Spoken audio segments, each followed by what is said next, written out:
श्रद्धा बिना भी नित्य,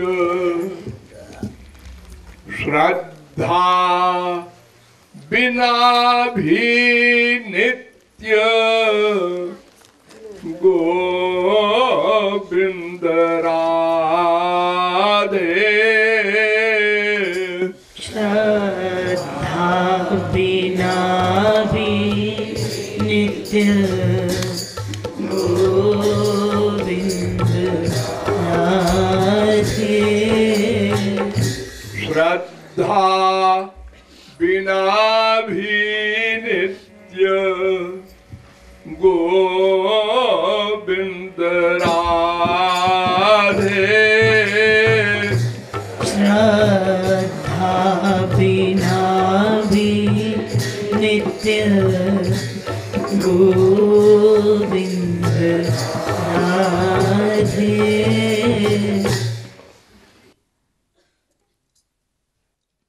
सत्संग श्रद्धा रति, भक्ति दिला दे। सत्संग श्रद्धा रति, भक्ति दिला दे। श्रद्धा बिना भी नित्य, गोविंद राधे। सत्संग श्रद्धा रति, भक्ति दिला दे। बिना भी नित्य, गोविंद राधे। सत्संग श्रद्धा रति, भक्ति दिला। देखिए,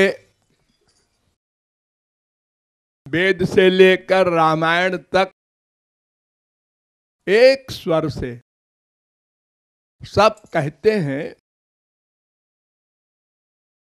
कि सबसे पहले भागवत विषय में श्रद्धा परमावश्यक है। श्रद्धा,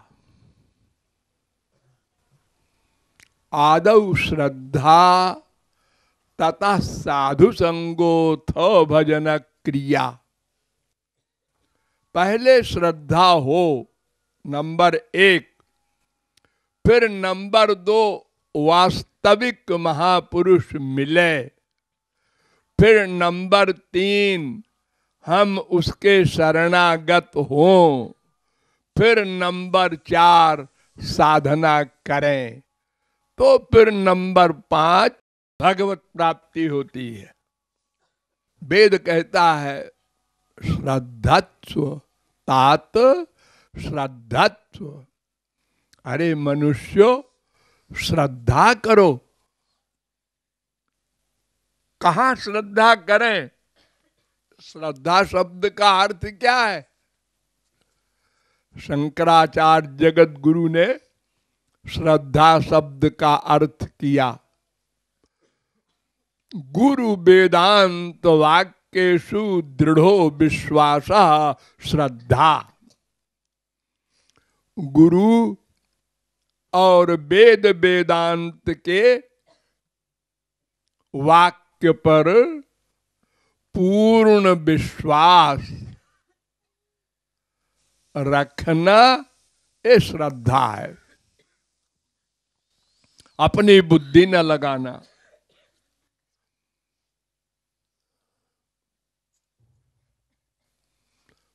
देखो, आप लोग पढ़ते हैं स्कूल में, प्रारंभ में ही जब आप इंग्लिश पढ़ने जाते हैं ABCD,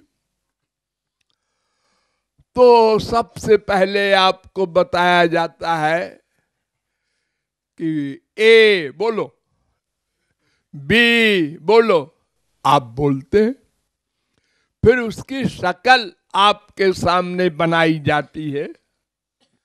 ए की शक्ल ऐसी होती है, बी की ऐसी होती है। तो आज तक किसी लड़के ने ये प्रश्न नहीं किया इसको ए क्यों कहते हैं, इस शक्ल वाले को बी क्यों कहते हैं, और ए की शक्ल ऐसी ही क्यों होती है। अगर ऐसा कोई लड़का प्रश्न करता तो टीचर कहता है गड़बड़ है, इसको बाहर निकालो, ये नहीं पढ़ सकता। और अगर ये न भी कोई प्रश्न करे और कोई हिंदी का विद्वान, संस्कृत का विद्वान इंग्लिश पढ़ रहा हो और उसमें साइलेंट का चक्कर बड़ा होता है, एक एक शब्द में अजीब अजीब साइलेंट वगैरह होते हैं, उनको लिखो, बोलो मत। और यह भी विचित्र बात है, कहीं ई को ये बोलेंगे, कहीं ए को ई बोलेंगे, और कहीं लिखेंगे बोलेंगे ही नहीं। हाँ, आप सब मानते जाते हैं, हाँ, रटते जाते हैं। अरे एक बार का मजाक बनाए, बनारस यूनिवर्सिटी में मैं बोल रहा था, तो वहां इंग्लिश प्रोफेसर आए लिटरेचर के, बैठे थे वो भी और तमाम लोग बैठे थे। तो ये बात चल रही थी कि प्रेम रस सिद्धांत पर का अनुवाद करना चाहिए इंग्लिश में। तो हमने कहा भाई जो फिलॉसफी जानता हो और इंग्लिश लिटरेचर भी जानता हो वो कर सकता है अनुवाद, खाली लिटरेचर वाला नहीं कर सकता। तो वो बोल पड़े कि नहीं महाराज जी ऐसा तो नहीं है, हम तो लिटरेचर पढ़ाते हैं एमए, हाँ, लेकिन हम कर सकते हैं। तो हमने मजाक में पूछा बताओ बर्कले की क्या स्पेलिंग है। एक फिलॉसफर का नाम है बर्कले, फिक्टे, प्लेटो, कांट, सब फिलॉसफर हुए हैं। ये तो हमको नहीं मालूम। क्यों नहीं मालूम? एमए पढ़ाते हो और एक नाम को तुम नहीं लिख सकते, नहीं बता सकते कि ये तो महाराज जी सबके अलग अलग होते हैं। हाँ, वही तो मैं कह रहा हूं कि जब फिलॉसफी के शब्द आप नहीं समझे होंगे तो कैसे अनुवाद करेंगे। अरे इतनी बारीक बातें हैं हमारे हिंदू फिलॉसफी में कि कोई शब्द ही नहीं है इंग्लिश में। अरे पाप और पुण्य के शब्द नहीं, पाप माने है, पुण्य माने है, पुण्य माने तो नहीं है हमारे इंग्लिश में। अरे तुम्हारी क्या भाषा है जी। हाँ, तो आप सब मानते जाते हैं तब विद्वान बनते हैं इंग्लिश के। इसी प्रकार वेद शास्त्र और गुरु के वाक्य पर तर्क वितर्क कुतर्क अतितर्क नहीं करना है, अन्यथा गए, कभी नहीं समझ सकेंगे आप। संसार में देखो एक छोटा सा बच्चा है 4-5 साल का, उससे एक बड़े बच्चे ने मजाक किया। उसने कहा तू अपनी मम्मी का बेटा है कि अपने पापा का बेटा है? उसने कहा हमको तो दोनों कहते हैं बेटा। दोनों का बेटा कैसे हो सकता है? उसने कहा हाँ, जाके पूछना। तो भोला भाला जाके माँ से पूछता है, मम्मी मैं तेरा बेटा हूं कि पापा का? मम्मी मुस्कुराकर समझ गई कि ये बुद्धू बच्चा, इसको मैं कैसे समझाऊं। दोनों का बेटा है तू रे। दोनों का कैसे हूं, मैं एक का बेटा होऊंगा, आज फैसला करो। पापा के पास भी गया, वो भी मुस्कुरा दिए कि इसको समझाएं कैसे। जो काम दोष रहित है, उस भोले बालक को कौन फिलॉसफर समझा सकता है कि तुम माँ बाप दोनों के बेटे हो? वो समझ नहीं सकता, रट लेगा भले। ऐसे ही भगवान के एरिया की बातें हम माइक अवस्था में नहीं समझ सकते, हमको पहले मान लेना पड़ेगा। फिर बाद में जब वहां पहुंच जाएंगे तब समझ में आएगा। जब वो बच्चा 18 साल 15 साल का होगा तब समझेगा हम माँ के भी बेटे हैं, बाप के भी बेटे हैं। उसके पहले नहीं समझ सकता और कोई समझा भी नहीं सकता। उसको जिद नहीं करना चाहिए, श्रद्धा करना चाहिए, मान लेना चाहिए। ऐसे ही भगवान के विषय में हम लोग तर्क वितर्क ना करें, अपराध होगा और समझ में आएगा नहीं। जैसे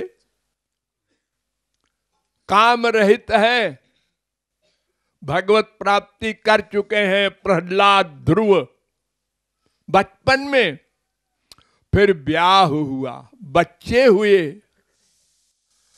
क्यों जी, काम रहित है तो बच्चे कैसे हुए? इम्पॉसिबल। क्यों?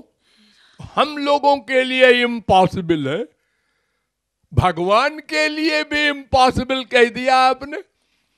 भगवान तो काम रहित होंगे ना? हाँ हाँ, उनके विषय में कोई डाउट नहीं। अच्छा तो फिर बताओ, भगवान के 16,108 स्त्रियां थी। हाँ, एक एक स्त्री के 10-10 बच्चे हुए। हाँ, कैसे हुए? हाँ, नहीं समझ में आता। अच्छा ये बताओ, तुमने किसी को एक झापड़ मारा है? हाँ मारा है। तो कैसे मारा है? वो बड़ा गुस्सा आया, पहले तो मैंने गाली वाली दिया, डांटा वाटा, उसके बाद और गुस्सा बढ़ा तो मैंने मार दिया झापड़। अच्छा, बिना गुस्से के भी झापड़ कभी मारा है? नहीं नहीं, ऐसा नहीं हो सकता। कोई मर्डर कोई किसी ने किया है बिना गुस्से के? ये कैसे हो सकता है? हाँ, हनुमान जी ने किया है, अर्जुन ने हजारों लाखों मर्डर किए और सब जगह श्री कृष्ण को देख रहे थे अर्जुन, सब जगह राम को देख रहे थे हनुमान जी, और मर्डर भी कर रहे थे। हाँ, ये नहीं हो सकता। क्यों? हम नहीं कर सकते इसलिए ऐसा नहीं हो सकता। अरे भाई, तुम तो एक छोटी सी बात भी नहीं कर सकते। देखो, एक नट एक रस्सी बांधकर उसके ऊपर चलता है 50 फुट ऊंचाई पर। हाँ, तुम चल सकते हो? चल के दिखाओ। अरे मैं गिरूंगा, मर जाऊंगा। तो छोटी छोटी बात तुम दुनिया की नहीं कर सकते जब तक उतनी नॉलेज, उतनी अवस्था पर न पहुंच जाओ। तो तुम भगवान के एरिया की बात क्या समझोगे? उनके पास योग माया की पावर होती है, उस पावर से वे लोग क्रिया करते हैं, अटैचमेंट नहीं है। अरे थोड़ा बहुत तो तुम लोग भी कर लेते हो, है? हम लोग भी। हाँ, देखो तुम्हारी ये छाती है, हाँ, इसी छाती में बाप को चिपटाया, हाँ, इसी छाती में बेटे को चिपटाया, हाँ, इसी छाती में बीबी को चिपटाया, हाँ, इसी छाती में बिटिया को चिपटाया, हाँ, और फीलिंग अलग अलग हुई, हाँ, अलग अलग हुई। ऐसा क्यों? क्रिया तो एक कर रहे हैं आप और फीलिंग अलग अलग हो रही है, ऐसा क्यों? ऐसा क्यों का नहीं मालूम, लेकिन अलग अलग होती है फीलिंग। तो जब आप इतना कमाल कर लेते हैं तो भगवान के लिए और महापुरुषों के लिए आपको आश्चर्य होता है। जब वहां आप पहुंच जाएंगे माया से परे, तब आप कहेंगे अरे तो बिल्कुल नेचुरल है, हम पहले इसको इम्पॉसिबल कहते थे। तो श्रद्धा करना पड़ेगा पहले, फिर प्रैक्टिस करके जब उस क्लास में पहुंच जाएंगे तब अनुभव होगा, तब बोध होगा। गौरांग महाप्रभु ने कहा श्रद्धा शब्दे कहे विश्वास सुदृढ़ निश्चय। लेकिन वेद व्यास जी कहते हैं अगर कोई वास्तविक महापुरुष का नित्य सत्संग करे, नित्य लगातार, तो श्रद्धा पैदा हो जाएगी अपने आप, क्योंकि वो सुनेगा सब बातें रोज कि श्रद्धा करनी चाहिए, क्योंकि रीजन सुनेगा तो कहेगा हाँ हम बड़े बेवकूफ हैं, हम श्रद्धा नहीं करते, और संसार में तो करते हैं। पहले रुपया दे देंगे बैंक वाले को 1 करोड़ और फिर कहेंगे रसीद बना दे। वो गिन रहा है, वो कह दे इसमें 100 रुपए कम है, मैंने तो गिना था तो कम नहीं था, और लड़ जाए दोनों। या हम कहे पहले रसीद दो फिर रुपया दे, वो कहेगा पहले रुपया दो फिर रसीद दे, तो कोई काम ही नहीं होगा संसार में। तो सब जगह तो हम विश्वास संसार में करते हैं और भगवान के एरिया में पहले फल दे दो फिर हम भक्ति करें, ऐसा कैसे होगा? हम लोग संसार में जाते हैं ना, हनुमान जी के यहाँ, दुर्गा जी के यहाँ, वैष्णो जी के यहाँ, हमारा ये काम कर दो तो मैं चुनरी चढ़ाऊंगा। पहले काम कर दो नहीं तो हमारा पैसा बेकार जाएगा। भगवान के लिए इतनी बड़ी शर्त है, और संसार के लिए 1 करोड़ दे दिया, बैंक वाले को कहा रसीद बना दे, उन्होंने कहा बैठो बनाता हूं। तो श्रद्धा के बिना भी अगर लगातार सत्संग करे तो श्रद्धा पैदा हो जाती है लगातार। ऐसे नहीं कि एक दिन चला गया, ऐसे नहीं होगी श्रद्धा। तो श्रद्धा बिना भी नित्य लगातार सुनता रहे महापुरुष की वाणी, तो भगवान की इम्पोर्टेंस रियलाइज करेगा। अरे मैं बड़ी गलती कर रहा हूं, संसार में तो आनंद है नहीं है, मैं मरा जा रहा हूं इसके लिए, और जहां आनंद है उसकी चिंता ही नहीं हमको। बड़ी गलत बात कर रहा हूं मैं, अब मैं ऐसा नहीं होने दूंगा। ये लो श्रद्धा आ गई, ऐसा है।